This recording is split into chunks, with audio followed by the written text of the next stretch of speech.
Well, it's no secret that the rise of remote work contributed to a massive decline in the Seattle real estate market. The commercial office market in Seattle was absolutely decimated, and the ripple effects were felt everywhere. Local businesses had to shut down because of reduced foot traffic. Local government faced budget deficits and potential cuts because of reduced toll revenue, tax revenue, and tourism revenue. And there was a meaningful correction in the value of real estate on top of the commercial real estate market. But the good news is that the rise of remote work is actually starting to reverse course, and it's really contributing to a sea of change in the real estate market, changing the trajectory of our city for the positive. This is Matthew Chapman, your Seattle and your Bellevue East Side real estate expert. And in today's video, we're going to go over how the remote work is actually changing course and what that means for the greater Seattle real estate market. So whether you already live here in this beautiful region or you're thinking about relocating for a tech job or something of that nature, I'm going to share what these trends mean for you in today's video, and on my YouTube page you'll find other videos as well like this, so you have it all in one place. Let's dive into it and let's get right at it.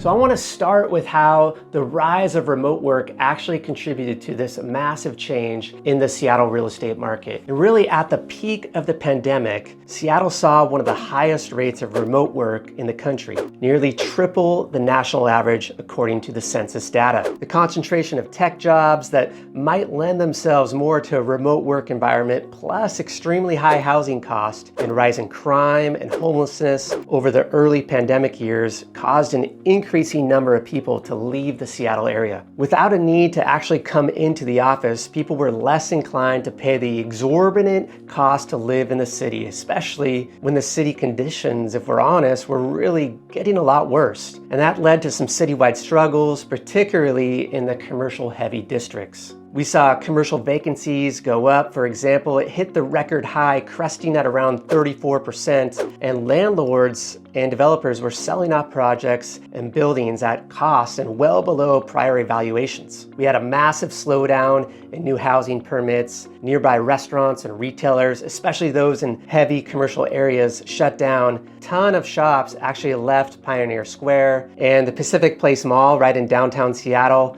near the core actually almost became a wasteland. It was just deserted almost completely. And with fewer people commuting to the city, which meant lower toll revenues, lower tax revenues, lower overall foot traffic for all the businesses that surround those areas, all those changes had a negative impact on the Seattle's residential real estate market as well. People wanted more outdoor living spaces because they were working at home. They wanted an extra home office. They wanted a home gym. I even saw people wanting houses with swimming pools, which is pretty rare in the Pacific Northwest. Not a good idea for resale value, by the way, but people were doing whatever it took to find the comfort because they were spending almost all their waking hours at home. And for a while there, Seattle became almost an afterthought in the real estate market. As remote work took off, people weren't just moving out of the city, they were intentionally heading for the suburbs. And not just any suburbs. Places like Bellevue and Sammamish. Buyers wanted more space, better schools, and a different pace of life. And the market really responded. We saw that appreciation rates in Seattle actually became flatlined, and some neighborhoods on the east side, just over the bridge, about a 15-minute commute, saw year-over-year appreciation rates reach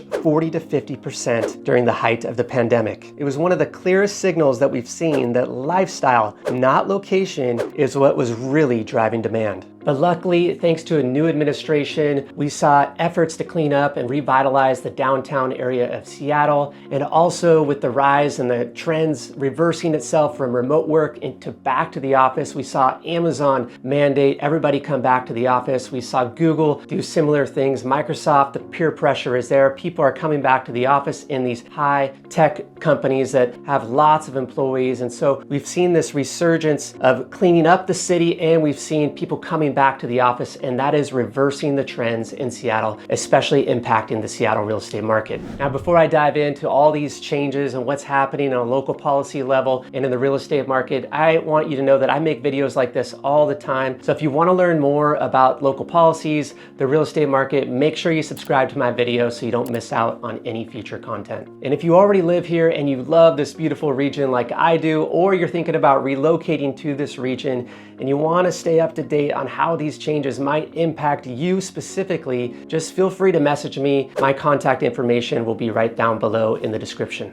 All right, now back to the trends that we're starting to see today and how it might impact the future of the Seattle real estate market. Now, like I mentioned earlier, the trends that we previously saw of the rise of remote work are actually starting to reverse itself, and we're starting to see people come back to the office, and that's starting to reverse course, and we're not seeing the stagnation that we once saw in the local Seattle real estate market. At one point, nearly half of all Seattle workers were remote, and that almost tripled the national rate. But according to the Seattle Times, by 2023, that number had dropped to around 20%, showing just how fast employers pulled back people into the office. And that trend isn't slowing. A 2024-2025 survey from Commute Seattle found fully remote work dropped another 8%, while transit drive-alone communities climbed, signaling continued return to the office momentum in 2025. We're also seeing a meaningful surge in commercial leasing activity and demand in Seattle, as well as falling office vacancies. A large part of that is due to really AI companies that are leasing space in Seattle and taking up the vacant office spaces that we saw. For example, in Q1 of 2025, over 330,000 square feet were leased downtown, and it's anticipated that that leasing activity is going to continue to grow, especially as AI grows and the footprint in our city begins to continue to change with people coming back to work. Now, the good news is that all this is happening at the same time that we're seeing a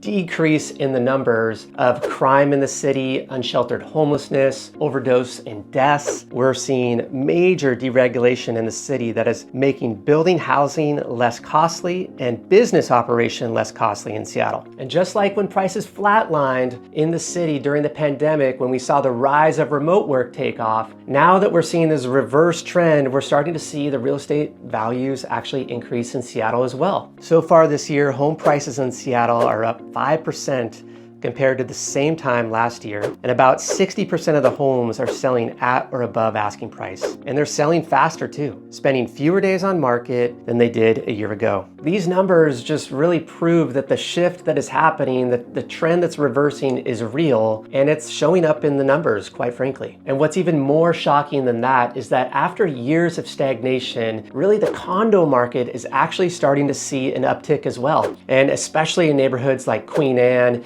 and Green Lake and Capitol Hill, those popular neighborhoods, the condo market is actually starting to experience a resurgence. In fact, the median condo price citywide is up about 15% compared to this time last year. And downtown condos specifically are up around 5.5%. We're also seeing stronger buyer activity with many condos moving faster and attracting more competitive offers. City living is really starting to appeal again, particularly for people returning to the office or wanting more walkable access to restaurants and parks and the waterfront. And if these trends continue citywide, especially in regards to less crime, less unsheltered homelessness, less deaths and overdose, we're actually going to see, my prediction is the Seattle real estate market, just like it's beginning to do, it's going to increase, and it's actually going to catch up to maybe even right over the water in Bellevue and Kirkland and Redmond and some of those neighborhoods, particularly because I think Seattle is becoming the more affordable option. So my prediction is you're gonna see with this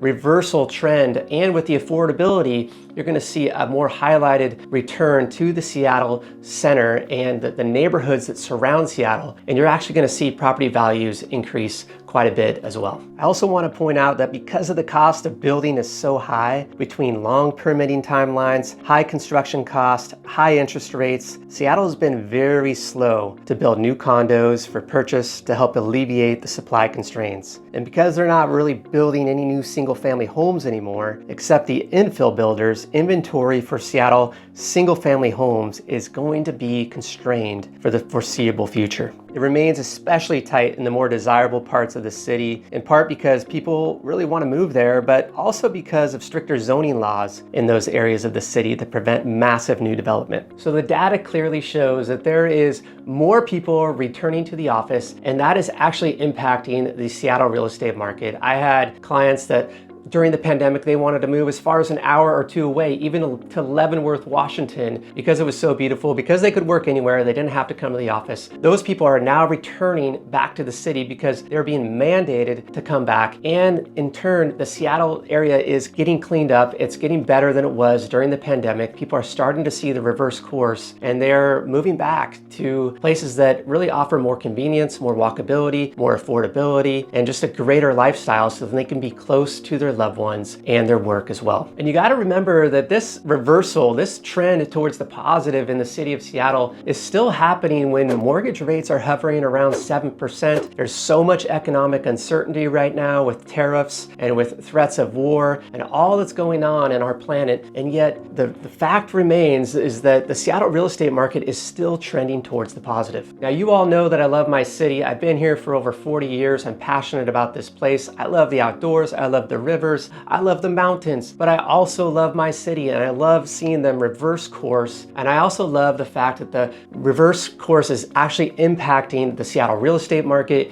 and the commercial real estate market as well. Now, if you want to learn more about specific neighborhoods or how these policies actually might impact you, feel free to reach out. My team and I would love to assist you. We help people like you all the time relocate to this region, or even if you already live here and you're trying to decide your next best neighborhood, just reach out. I'll put my contact information below. And if you like my videos about the constantly changing real estate market, or you want to see videos on new construction or hidden gem neighborhoods, or what's currently happening, what you really need to know right now, just know that I make videos like this every week, so be sure to subscribe to my channel so you get notified of all future content. I got a ton of videos about Seattle's booming areas, about some really great neighborhoods on the east side as well as Bellevue and Kirkland and Sammamish, and even as far as Edmonds. So I'll link to those videos below in the description. I'm Matthew Chapman, and I'll see you next time.